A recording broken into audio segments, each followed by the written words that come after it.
जी, अस्सलाम वालेकुम। This is Kenan Asif. I am the all Pakistan topper of federal public service commission senior audit exams.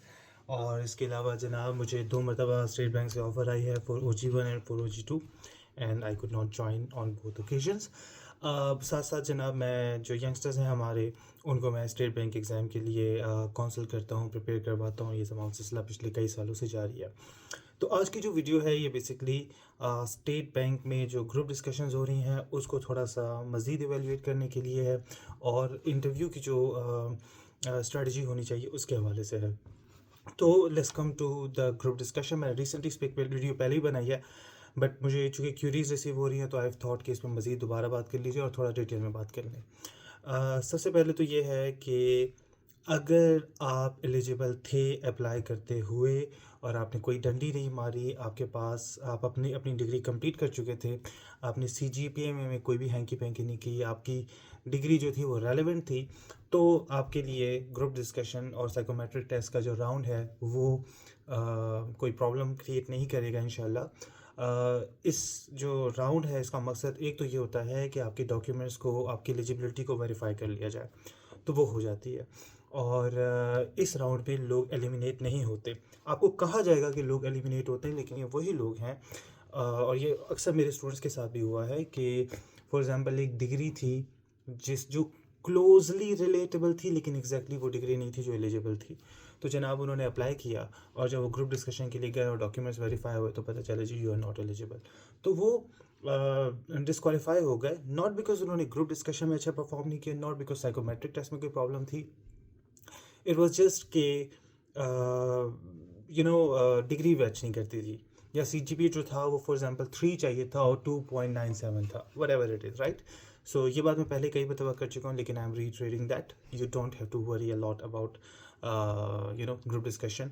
और मेरा ज़ाती तौर पर जो तजुर्बा है और जो मेरा मानना है, और जो एक आध जगह से मैंने ख़बर भी यही सुनी है, वो ये कि ग्रुप डिस्कशन की और साइकोमेट्रिक टेस्ट की वेटेज इतनी नहीं होती। इट डज़न्ट मीन कि आप इसको सीरियस नहीं लेना, इसमें कोई बहुत बड़ा ब्लंडर करोगे, कोई ऐसी हरकत कर दोगे कि लोग कहेंगे क्या चीज़ है, तो ज़ाहिर बात है आप डिस्क्वालीफाई हो जाएंगे। लेकिन अगर आप तरीके से चलते हैं, इज़्ज़त से चलते हैं, प्रोफेशनलिज्म से चलते हैं, लोगों को टॉन्ट नहीं कर रहे ग्रुप डिस्कशन के अंदर, आप उनके साथ डिसएग्री करते हुए बिल्कुल डिसमिसिव नहीं हो जाते कि यू आर एब्सोल्युटली रॉन्ग, ऐसी बातें नहीं करते आप।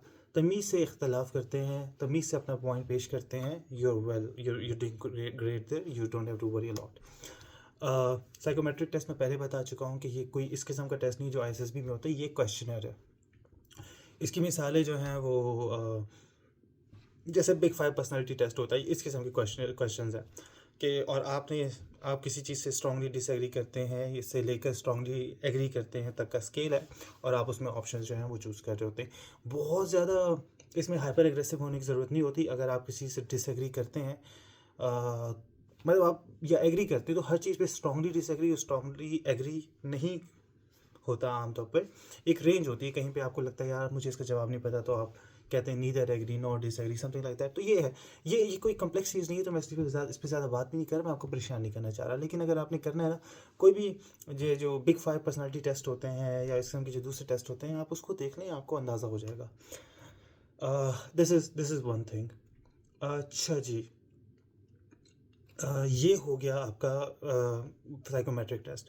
ग्रुप डिस्कशन में जो टॉपिक मुझे स्टूडेंट्स ने रिपोर्ट किया है वो ये है कि IMF का जो लोन प्रोग्राम है, ये ज़रूरी है पाकिस्तान के लिए, या ये एक डिपेंडेंसी ट्रैप है। तो you have to think about it. और ये हो सकता है टॉपिक कोई और आ जाए, लेकिन पिछले मेरे 2-3 स्टूडेंट्स के बैच के लिए यही टॉपिक हुआ है। इससे पहले एक स्टूडेंट का यही हुआ, आज भी मुझे ये रिपोर्ट मिली है। तो टॉपिक का मुबेश तकरीबन फॉर एग्जांपल यही हो रहा है। ये जनरली इकॉनमी से रिलेटेड कोई भी हो सकता है। टिप ये है आपके लिए, मैंने पहले कहा था कि कोशिश करें कि लीड करें और लोगों के साथ ना ग्राउंड रूल सेट कर लें। जिनके साथ आप बैठे हुए हैं उनके साथ ज़रा गपशप मार लें पहले से, ताकि आप कंफर्टेबल हो जाएं उनके साथ बात करते हुए। अच्छा, आप 4 में भी पोजीशन चूज़ कर सकते हैं, आप अगेंस्ट में भी पोजीशन चूज़ कर सकते हैं। कोई डू एंड डाई वाला मामला नहीं है कि अगर मैंने ये बोला तो मैंने ये पोजीशन ले ली तो आई बी फेल्ड, या मैंने वो पोजीशन ले ली तो आई बी फेल्ड। वो सिर्फ देखना चाह रहे हैं कि क्या आपके अंदर इतने गट्स हैं कि आप अपनी ओपिनियन को 4-6 लोगों के सामने बयान कर सकें, और उस ओपिनियन के पीछे वजह बयान कर सकते हैं आप। बहुत लंबा नहीं बोलना ये सोचते हुए कि मैं जितना ज़्यादा बोलूँगा मुझे इतने पॉइंट मिलेंगे, ऐसा नहीं होता। You have to be respectful. कोशिश करें एक दफ़ा से ज़्यादा बात करें। एक दफ़ा आपने शुरू में बात की, किसी के फेवर में बात कर दी, किसी मामले के अगेंस्ट में बात कर दी, and this is how you build it. It shouldn't be much of a worry. मैं आपको बार बार कह रहा हूँ, इसका वेटेज भी ना होने के बराबर होता है, ग्रुप डिस्कशन का भी, साइकोमेट्रिक टेस्ट का भी। Interview is an important game changer. यहाँ पर मैं एक चीज़ को एड्रेस करना चाहूँगा। मुझे अक्सर इस तरह के सवाल आते हैं, और रिसेंटली भी मैंने ये एक पोस्ट देखी जिसमें एक स्टूडेंट ने सवाल किया था कि मेरे फॉर एग्ज़ाम्पल 71 मार्क्स हैं क्वालिफाई होने के लिए, 73 हैं जो भी हैं, और मेरे उतने ही नंबर आए हैं, तो मैंने क्वालिफाई किया।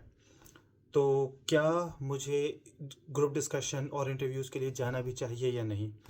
जवाब है ज़रूर जाएँ। आपको लग रहा है कि आपके मार्क्स बहुत कम हैं, दूसरों के मार्क्स ज़्यादा हैं, आपका वो हो जाएगा, लेकिन बहुत बड़ी तादाद होती है जो इसी लोअर जो क्वार्टाइल है उसके अंदर आ रही होती है। आप इंटरव्यू में क्या करते हो, that is going to be the game changer. Interview will matter a lot. आपका स्कोर कम है टेस्ट में, आप इंटरव्यू में अच्छा परफॉर्म कर दोगे ना, आउट क्लास कर दोगे, नौकरी आपकी। आपका टेस्ट में बहुत अच्छा स्कोर है, आप इंटरव्यू में फेल हो जाते हैं, गई आपकी नौकरी। तो please you have to understand कि आपको आपका जो रिटन टेस्ट है, यस ये इंपॉर्टेंट होता है, लेकिन एक अच्छी खासी वेटेज आप क्यों कह लें, तकरीबन 30 to 50% के करीब जो वेटेज है वो इंटरव्यू की भी होती है। तो इंटरव्यू इज़ द डू और डाई। आपके टेस्ट में स्कोर कम आ रहा है, नो प्रॉब्लम, आप इंटरव्यू में अच्छा परफॉर्म करते हो, यूल डू ग्रेट इंशाल्लाह। ओके, अब इंटरव्यू के ऊपर मैं बात करूंगा, क्योंकि ग्रुप डिस्कशन इज़ समथिंग जिस पे मैं पहले काफ़ी डिटेल में बात कर चुका हूँ पिछली वीडियो में भी। तो बहरहाल कुछ पॉइंट्स थे जो मैं फिर भी आपके सामने रखना चाह रहा था। What about interview? 3 एरियाज़ को देखना है आपने। सबसे पहले जो सवाल होते हैं वो आपकी पर्सनैलिटी से रिलेटेड होते हैं, आपकी ज़ात से रिलेटेड होते हैं। अपना तारुफ करवाएं, स्टेट बैंक को क्यों ज्वाइन करना चाहते हैं, और बड़े वैलिड, बड़े सॉलिड, बड़े वेल प्लान्ड आंसर्स होने चाहिए। आपकी ज़िंदगी की कहानी से मैच करनी चाहिए, आपकी ज़िंदगी के मिशन और विजन से ये बात मैच करनी चाहिए कि मेरी ज़िंदगी गोल में स्टेट बैंक कैसे अलाइन करता है।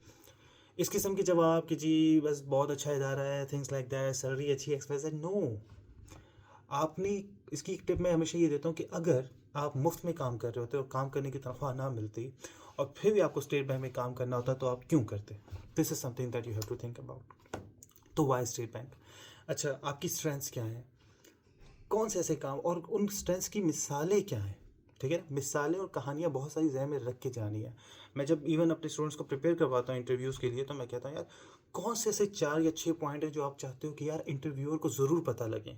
और फिर मैं कहता हूँ कि यार अच्छा, इस सवाल को किस सवाल के जवाब में आप इस पॉइंट को किस सवाल के जवाब में आप घुसेड़ सकते हो, right? So you have to play strategically. तो ये तमाम सवालात जो जनरली आप इंटरव्यूज़ में करते हैं, मैं इसके लिए किताब रिकमेंड करता हूँ अक्सर, 64 टफेस्ट इंटरव्यू क्वेश्चंस। इस किताब के जो पहले 8, 10, 12, 15 सवाल हैं, अगर आप उसको देख लें और पूरी बुक को देख लें, तो ये किताब बहुत हेल्पफुल है आपको ये समझाने के लिए कि आपने जवाब कैसे देने, स्ट्रेंथ्स के जवाब कैसे देने, वीकनेसेस के जवाब कैसे देने, एंड सो ऑन। इसके बाद जो एक बहुत इंपॉर्टेंट राउंड होता है वो होता है स्टेट बैंक के बारे में। स्टेट बैंक के बारे में आप क्या जानते हैं? स्टेट बैंक में और बैंकिंग सर्विसेज कॉर्पोरेशन में फॉर एग्जांपल क्या फ़र्क है? स्टेट बैंक की जो इस वक्त मॉनेटरी पॉलिसी चल रही है उसका रेट क्या है, मॉनेटरी पॉलिसी कैसे काम करती है, मॉनेटरी पॉलिसी के क्या क्या टूल्स होते हैं, मॉनेटरी पॉलिसी और फिस्कल पॉलिसी में क्या क्या डिफरेंस होते हैं।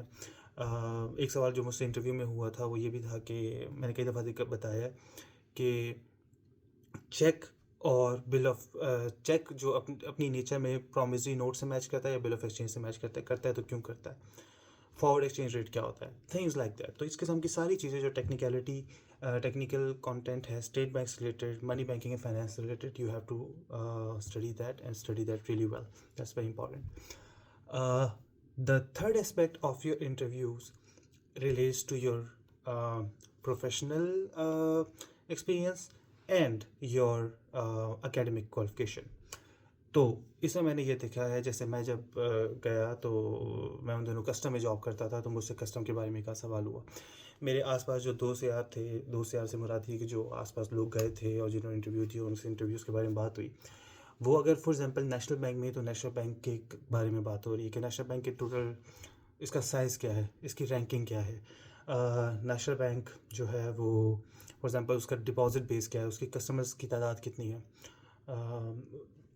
एंड सो ऑन, ठीक है ना। नेशनल बैंक की फाइनेंशियल्स के बारे में बात हुई, तो आपको वो तमाम इंफॉर्मेशन आपके इदारे के बारे में जिस पे आपने कभी गौर भी ना किया हो सकता है वो पूछी जाए, जो एक पब्लिक को, एक बंदे को पता होनी चाहिए अपनी ऑर्गेनाइजेशन के बारे में, बिग पिक्चर इंफॉर्मेशन, राइट।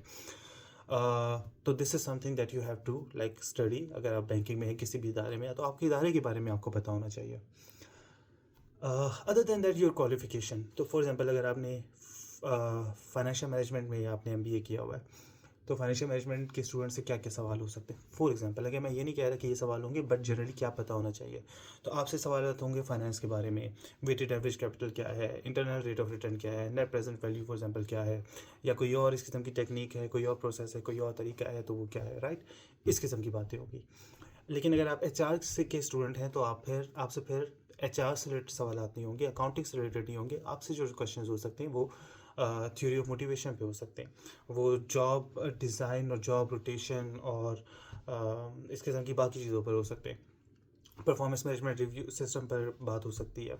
तो ये आपने क्या करना है, आपका जो भी स्पेशलाइजेशन का एरिया है, चाहे वो इकोनॉमिक्स है, चाहे वो सोशल साइंसेज है, चाहे वो एचआर है, चाहे वो अकाउंटिंग है, चाहे वो कंप्यूटर साइंस है, व्हाटएवर इट इज़, राइट, उस एरिया को दोबारा रिवाइज करना है। And I think this is the most important part is well, because this will tell a lot about you as a student.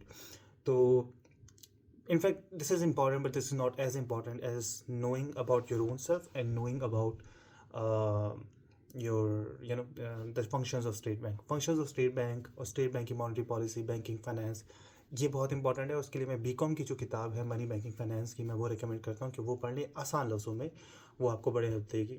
This is it, and let me know if you have any other question, and I'll come back with another video. All the very best, and see you again soon, inshallah. One more important announcement that I forgot. So as I mentioned कि मैं students को prepare करता हूँ interviews के लिए, तो मैं again interview programme भी लॉन्च कर रहा हूँ। इससे पहले स्पॉट्स 28 के पेपर्स की भी मैंने तैयारी करवाई है इस बैच में, और अल्हम्दुलिल्लाह मेरे काफ़ी स्टूडेंट्स जो हैं वो not a lot, because obviously वो पासिंग रेशोज़ ज़रा लिमिटेड होता है, लेकिन compare to other students obviously I have a good success ratio अल्हम्दुलिल्लाह।